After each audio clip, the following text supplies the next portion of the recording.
At 82, you'd think I'd have life all figured out by now. And in many ways, I do. But there's one decision I wish I could take back. And I'm sharing it with you today because it may save you or someone you love from the same regret. I moved into a nursing home thinking it would be the safe, sensible thing to do. My family promised comfort, care, and company, and at the time I believed them. But once I stepped inside, the truth began to unravel, quietly, slowly, and painfully. You see, life in a nursing home isn't just a change of address. It's a change of identity, routine, and freedom. And what no one tells you is that once you're in, getting out isn't always easy. If you're over 60 or helping your parents make tough choices, please stay with me. This isn't just about where you live. It's about how you live, who you become, and what you unknowingly give up. Today on Golden Minds, I'm sharing the 7 biggest regrets I've had since moving into a nursing home. 4 of them hit me harder than I ever expected, and 3 I never saw coming. If I had heard these before I moved in, my life might have taken a very different turn. So grab a cup of tea, take a deep breath, and listen closely. These regrets come from the heart, and I hope they protect yours. Regret 1. Underestimating how much I'd miss my own space. 4 walls and a bed, I'll adjust. I thought I was being practical, but what I didn't realize, what no one warned me about, is how much your environment becomes part of who you are. At home, everything held meaning. The faded armchair by the window where I drank my morning coffee, the creaky kitchen floor that squeaked in the exact same spot every time I stepped on it. My late husband's favorite clock, still ticking on the wall. Those weren't just objects, they were memories wrapped in familiarity. They made me feel safe, grounded, like I still belonged somewhere. The day I moved in, I was shown to my new room. It was clean, quiet, and cold. Not in temperature, but in feeling. The walls were bare. The bedspread was generic. The scent of the place was sterile, not lived in. It hit me. This wasn't mine. I was a guest, not a homeowner. Even when I tried to bring a few things from home, photos, a blanket, my favorite mug, it wasn't the same. The rhythm of the space was different, and so was I. I met another resident, Grace, a retired school teacher from Minnesota. She'd been there a few months longer than me. "It's strange," she whispered one afternoon. "I feel like I'm always borrowing space that doesn't quite belong to me." I nodded because I knew exactly what she meant. Losing your space means more than losing square footage.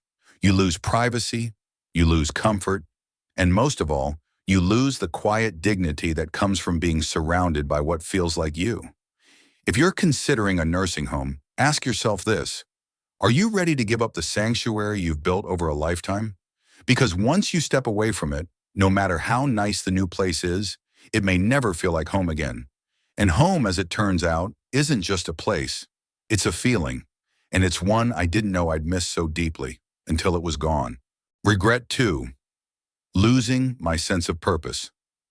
Missing the comfort of home was hard, but even harder was waking up one morning and realizing I no longer had a reason to get out of bed.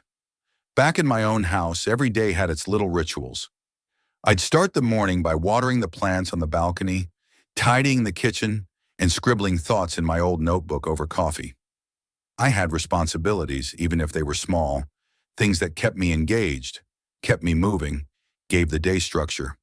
But in the nursing home, most of that faded. Meals appeared like clockwork. Laundry was handled for me. My room got cleaned by someone else. At first I thought, this is convenient. I've earned this rest. And for a few days I enjoyed it. But soon rest turned to stillness, and stillness to a sort of emptiness. I met Harold, a quiet man in his late 70s, who once ran a small hardware shop in Michigan. We struck up a friendship over lunch one day. Back home, I'd fix something almost every morning, he told me. A leaky pipe, a squeaky drawer, gave me a reason to move. Now I just wait for things to break and someone else comes to fix them. His voice trailed off, not bitter, just resigned. That's the thing. When you're no longer needed for anything, when no one relies on you, even for something as simple as making toast or feeding a cat, it starts to chip away at you. The mind slows down, the days blur together, and life becomes something you observe instead of live. People think a nursing home means peace, but no one tells you how quiet it can feel when there's nothing meaningful to do. Purpose doesn't have to be grand. It can be found in folding laundry, organizing a drawer, or calling someone who needs encouragement. But when all of that is taken off your plate, you're left with too much time and not enough meaning. So if you're still living independently, protect the routines that give your life direction. Hold on to the hobbies, the tasks, the little jobs that make you feel useful. Because once you stop having purpose, you start fading, and you may not even realize it until it's already happening. Regret 3. Becoming a burden in my own eyes. Losing my sense of purpose was difficult, but what came next was even harder. The quiet realization that I had begun to see myself as a burden. It didn't happen all at once. It crept in slowly, in the small moments. Like the first time I had to press the call button to use the restroom because I didn't feel steady enough to walk alone. Or when I asked an aide to help me open a jar I used to handle with ease. At first I shrugged it off. Just a little help, I told myself. But over time, those little requests added up, and each one chipped away at the independence I used to wear like armor. I remember a conversation with Margaret, a widow in her late 70s who once ran her household like a well-oiled machine. I used to be the one helping everyone else, she told me, eyes glistening. Now I feel like I'm always waiting for someone to help me. There was no anger in her voice, just sorrow. And I understood. Completely. There's something about needing constant assistance that starts to wear on your pride. Not because the caregivers aren't kind, they are, but because you begin to measure yourself differently. You stop seeing the things you can do and start focusing on the things you can't. And even if no one around you makes you feel like a burden, somehow you start doing it to yourself. I started holding back. I wouldn't ask for help unless absolutely necessary. I didn't want to be a bother, but bottling things up only led to more isolation and more risk. I once skipped lunch because I didn't want to ask for help putting on my shoes. I told myself it was no big deal, but it was. If you're considering a nursing home or already living in one, please remember asking for help doesn't make you weak. It makes you human. But I wish I had known how deeply that constant need for support would affect how I saw myself. Because over time, it can change not just your routines, but your reflection. Hold on to what you can do. And never ever forget you still have value, even if you need a helping hand now and then. Regret 4. Realizing family fades faster than promises. After a while, when you start seeing yourself as a burden, it gets harder to reach out, even to the people you love most, especially to them. When I first moved into the nursing home, my children reassured me, "We'll visit all the time, Mom. You won't be alone." I clung to those words like a lifeline, and in the beginning they meant them. My daughter would come every Sunday. My grandson, Daniel, even surprised me one afternoon after school with a bag of cookies and stories about his science project. Those visits warmed my heart. They made me feel remembered, still part of the world I'd just stepped away from. But then slowly, life outside kept moving, and mine began to stand still. Sundays became phone calls. Phone calls turned into quick texts. Holidays were filled with apologies. "Next week, I promise." "We're just swamped right now." I understood. Truly, I did. Everyone's busy. Work, school, obligations. Life doesn't pause just because mine has slowed down. But the quiet gets louder when the door stays closed. I used to sit in the common room with Ruth, an elegant woman with a sharp wit and 2 grown sons. She'd put on lipstick every Saturday, just in case they came. Most weeks they didn't. She never complained, but you could see it in her eyes, the slow ache of being forgotten. The truth is, most families don't mean to drift away, but distance makes forgetting easy. And in a place where every face looks the same and the days blur together, being remembered starts to feel like a rare luxury. If you're thinking about a move like this, ask yourself, how connected do you feel to your family now? Because even strong bonds can loosen when presence turns into absence. And if you're someone whose loved one is already in a home, call them today. Visit, even briefly. You have no idea what that knock on the door might mean to them. Sometimes all we really want is to feel like we're still a part of someone's world. Because being out of sight doesn't mean we should be out of heart. Regret 5. Declining faster. Because I stopped moving. The quiet that comes from fewer visits doesn't just settle in your heart, it finds its way into your body too. Before I moved into the nursing home, I wasn't exactly running marathons, but I kept active in my own way. I cooked my meals, stretched in the mornings, did laundry, and walked around the neighborhood. Nothing fancy, but enough to keep me going. I never thought of those little movements as exercise.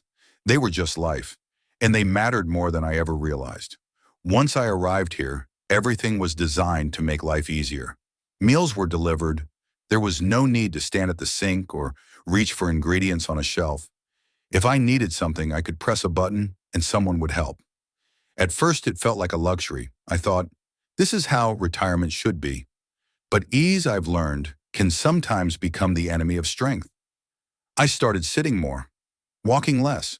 My legs began to feel stiff. My back ached more, and tasks that once took no thought became tiring. I wasn't sick. I was just slowing down too fast. I think often about my neighbor Leo, a retired train conductor from Nebraska. He used to take a brisk walk around the courtyard every morning. "Gotta keep the wheels turning," he'd say.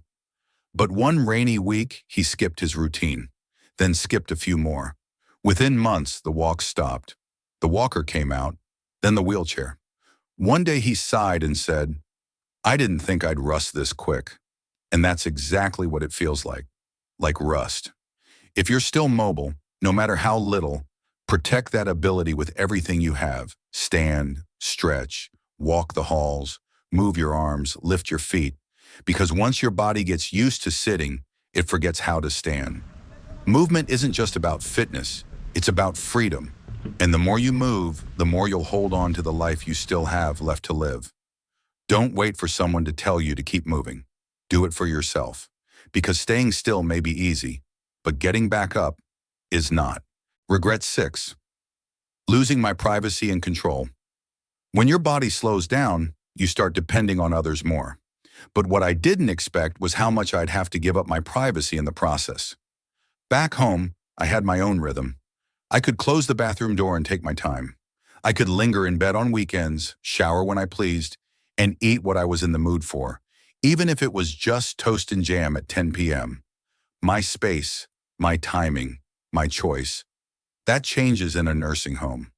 From the moment I moved in, I noticed how many decisions were no longer mine. Meals arrived at set hours, whether I was hungry or not. Shower times were on a schedule, and if I wanted to do something as simple as open a window or take a walk, I usually had to wait for someone's availability. And then there were the people, well-meaning staff members who came in and out of my room without much warning. Sometimes they'd knock. Other times they didn't wait for an answer. It's not their fault. They're doing their job. But when someone enters your room while you're changing or resting, something inside you tightens. Not out of fear, just out of loss. Loss of dignity. I shared a room for my first few months with a woman named Phyllis. Sweet lady, but she snored like a freight train and loved late-night TV. I missed silence. I missed solitude. I missed the simple luxury of closing a door and knowing no one would come in unless I asked them to. Privacy might seem like a small thing until you don't have it anymore. And control? That slips away so gradually you barely notice, until you wake up one morning and realize your whole life now fits inside someone else's routine. If you're thinking about this transition, take time to consider how much your personal space and independence mean to you. Because once those boundaries blur, it's hard to redraw them. And no matter how kind the place is, there's something sacred about choosing how your day unfolds. Don't let go of that lightly. Regret 7. Believing I could leave anytime after losing so much control over my daily life, I held on to one comforting thought. If I ever wanted to leave, I could. That belief gave me peace until I realized it wasn't entirely true. When I first moved into the nursing home, I told myself it was just temporary, a chance to rest, get support, and then return to my own space. I even kept the key to my old house on my keychain, like a quiet promise to myself. But over time, that key started to feel more symbolic than real. The house sat empty for months. My daughter, meaning well, started making practical decisions. Some of my furniture was given away. My garden, once my pride and joy, had grown wild. "You're safer here," she said one afternoon when I brought up the idea of moving back. "And honestly, Mom, we're not sure you can manage everything on your own anymore." I understood, but it still hurt. Physically, I wasn't as strong as before. Tasks that once felt simple now seemed overwhelming. The meals, the cleaning, the stairs. I started doubting myself, and that doubt made me hesitate. Maybe I couldn't go back. I spoke with Robert, a former accountant, who'd also planned to stay just a few months. 5 years later, he was still there. "Once you settle in," he said, "it's harder to leave than it is to stay." And he was right. People don't talk about how leaving becomes complicated, not just physically, but financially, emotionally, even legally. Sometimes homes are sold, savings get tied up, or your body just doesn't feel up to starting over.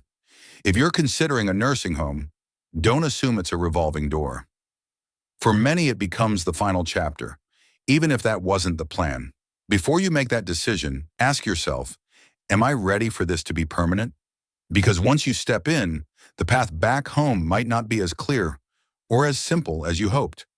And that's a truth I wish someone had gently told me before I learned it the hard way. Final thoughts. Looking back, I don't regret growing older. Aging in its own way is a privilege. But I do regret not asking more questions, not trusting my instincts, and believing that moving into a nursing home was my only option. I thought I was choosing safety and ease. What I didn't see was the slow unraveling of the life I'd spent decades building. The little freedoms, the daily routines, the things that made me me, they slipped away one by one until I hardly recognized the reflection in the mirror. Please understand, not all nursing homes are bad. For some, they're necessary, offering care that can't be managed alone. But the truth is, many of us still have more options than we think. In-home care, community support, downsizing, living with family. There are paths that let you keep more of your freedom, your space, your identity. If you're facing this decision or helping a loved one through it, take time. Ask the hard questions. Think not just about comfort, but about meaning, about control, dignity, connection, and purpose. Because once you move into a nursing home, life doesn't just change, it resets. And sometimes it's a reset that's hard to undo. I'm sharing these regrets not to make anyone feel fear, but to offer you something I didn't have, clarity before the choice. And if my experience can help even one person make a more thoughtful, empowered decision, then maybe these lessons weren't in vain. Thank you for being here. If something in this video touched you, please share it. Leave a comment below. I'd love to hear your story. And don't forget to subscribe to Golden Minds for more wisdom, reflection, and honest conversations about what really matters as we age. You're never too old to choose differently, and never too late to protect what makes life yours.